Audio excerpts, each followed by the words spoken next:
ตกค่ำมาแรงมาในใจนี่ก็คิดอยากแต่แนวแซ่บๆเด้พี่น้องเป็นคือกันบ่ไปมื้อนี้ก็เลยสิพาพี่น้องไปหากินแนวแซ่บๆอย่างเส้นเนื้อย่าง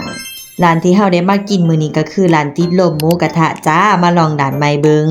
คือเก่าคือเดิมนั่นล่ะพี่น้องบ่เคยไปเด้ก็เลยจับ GPS ไปคือเก่าแต่ก็ไปถึกเสยได้ล่ะมาฮอดร้านแล้วเรียบร้อยฝนก็คือจังตั้งเขาสิตกนี่ล่ะ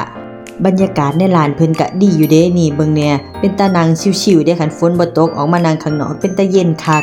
เบิ่งจากสถานการณ์แล้วก็เลยพากันเข้ามานั่งในร้านเนาะย่านฝนตกห้ำหัว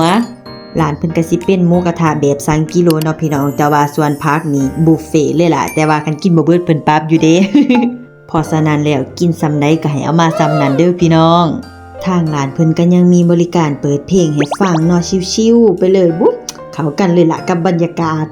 ส่วนเรื่องของน้ำจิ้มก็สิมีน้ำจิ้ม3ตัวเนาะหลักๆก็สิเป็นสุกี้แล้วก็ซีฟู้ดแล้วก็มีน้ำจิ้มเต้าหู้ยี้บ่นี่ล่ะ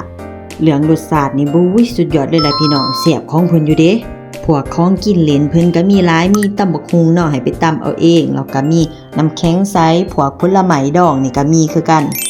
นั่งกินไปกินมานี่ลมเริ่มมาแล้วเด้ใครอยู่มาหอดฝนมันนำมาน้ำกลคันแม่นมานำกันก็ฝนน่ะบ่เปียกบ่เป็นตาอยู่เลยล่ะคือสิบ่ได้กินดอกเนี่ยอย่างมื้อนี้ใครแน่แต่ว่ามาหอดแล้วฝนมันจึงตก